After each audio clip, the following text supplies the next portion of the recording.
Next game I want to get into, Washington versus Seattle. Listen, man, I was watching Jason Whitlock earlier, and he was saying how Josh Allen and Matthew Stafford are the two front runners for MVP. Twitter last night, I posted Sam Darnold and said, if we're talking about the MVP conversation and Sam Darnold is not your number one candidate, I don't even want to talk to you. Sam Darnold in the first half, 16 for 16, 4 touchdowns. 16 for 16, 4 touchdowns, bro. He didn't have an incompletion He didn't have an incompletion in the whole first half. Sam Darnold is the MVP front runner right now. It's not even close. Now, don't get me wrong. Matthew Stafford, 21 passing TDs, 2. He had that 5 pass touchdown game. I think he had 4 against the Saints. You know what I'm saying? So he's been balling. But I'm looking for Sam Darnold, him, JSN, the running game, everything. Horton, the boy they got from Colorado State. They balling right now, man. They balling right now. You got to give it to them. They beat the crap out of Washington. They made Washington Commanders like a JV team playing a varsity team. They had no answers for that offense at all, bro. Seattle was toying with that defense. Bobby White, they made Bob White look super old. Von Miller looked super old out there. The Louvu, this is like his 3rd, 4th year. He looked old out there. It's like they went against an old Commanders defense. The defense just looked old. Marshawn Lattimore, he out for the season towards ACL. He looked old, bro. The team just looked old. That defense looked super old. I understand you want to bring in a culture, bring in some veterans to understand winning so you can bring in that winning culture.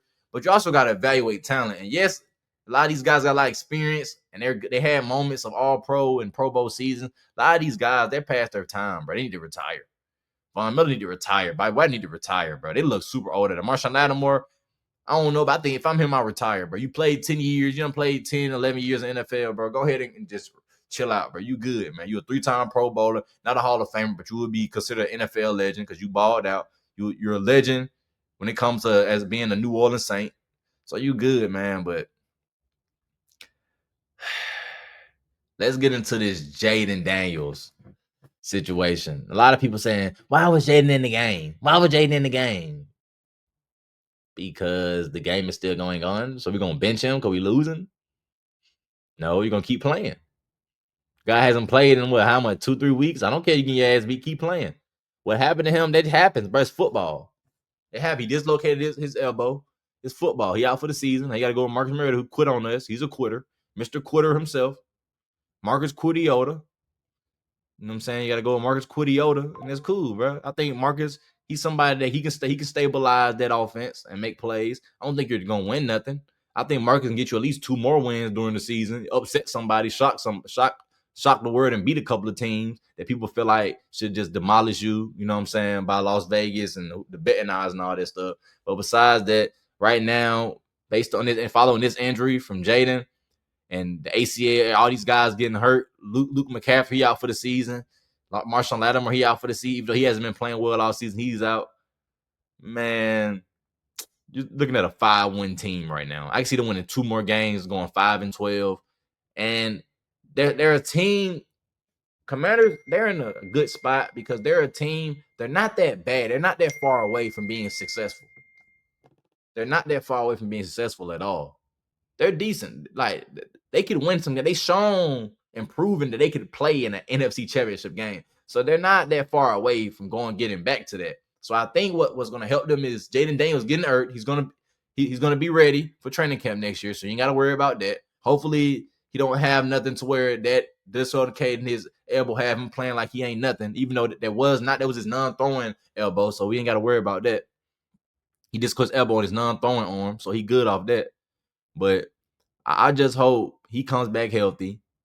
He can still play at the level that we've seen him play. You know what I'm saying? Every time he's on the field, he looks good, no matter what. When it comes to running, turning a negative play into a positive play when nothing's there. You know what I'm saying? Throwing the ball accurately, inside the numbers, outside the numbers. You know what I'm saying? Running the ball. His mobility is great. He's one of the top running quarterbacks in the game. He's been in the game for 2 years, but you have to account for his running ability, though, because he can run that thing and score a 40-yard, 30-yard touchdown and dominate the game with his legs and his arm. So you have to account for that. He is one of the best dual threat guys.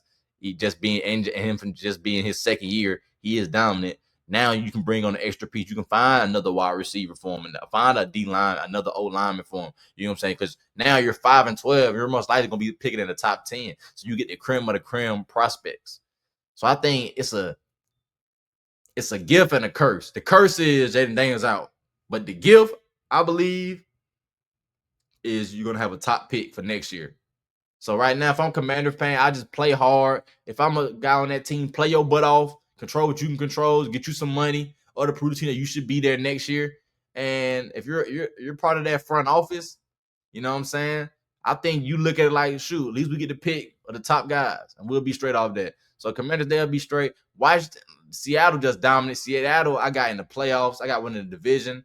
You know what I'm saying? Over the Rams and 49ers, their defense is elite. I think their defense is way better than the Colts. I mean, way better than the Rams and 49ers. I think they're a team that we're going to see in a divisional or in the NFC Championship game. I really like Sam Darnold, bro. I really like, unless he fall off a cliff next week, then he just can keep that going on like we saw in Carolina.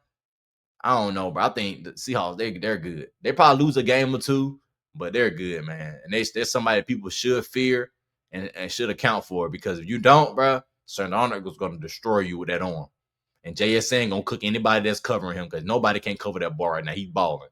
And he should be looked at as offensive player of the year. We're talking about offensive player of the year. JSN is a candidate for that. He should be a top 3 candidate. I'm not saying he's gonna win it, but he should be a top 3 candidate up there with Jonathan Taylor. He's been playing his butt off, and he's having a great third year this year. So shout out to him.